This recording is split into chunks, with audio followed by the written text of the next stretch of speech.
So let's dive in. So when we're looking at this and we're talking about computer security and we're talking about IR tabletops and how to do these things, one of the things is to actually change the perception with your customers and even in your own internal organizations of what's going to happen. You hear this all the time. It's a trite phrase. It's not a matter of if you get compromised. It is when you get compromised. And this is one of the hardest things, I think, about being an MSP, about being a security company, about doing SOC services, is you are destined to fail.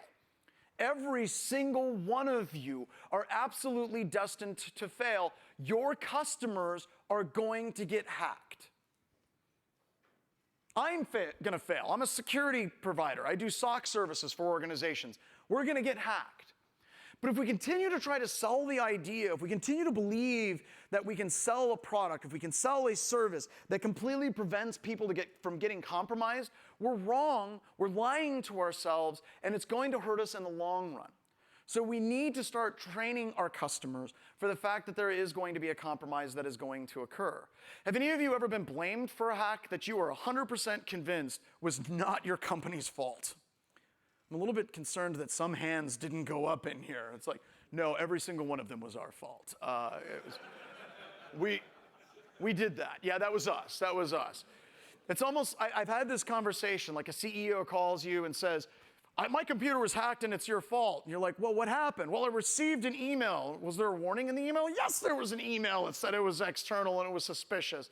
Did you download the file? Yes, I did open the file. And then I opened the file. Did it give you a warning about macros? Yes, it did. It was a warning about macros. And then what did you do? Well, I ignored it and I ran it anyway. But it's your fault. It's like, oh no. Why do we keep fighting this?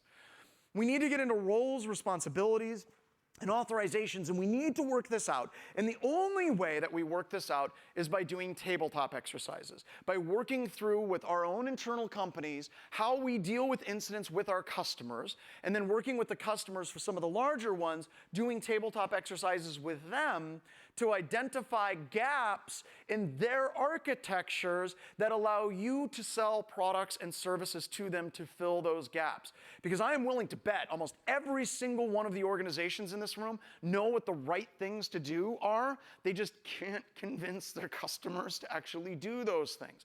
But we can tabletop this, we can make it work, and we can make it fun in the process.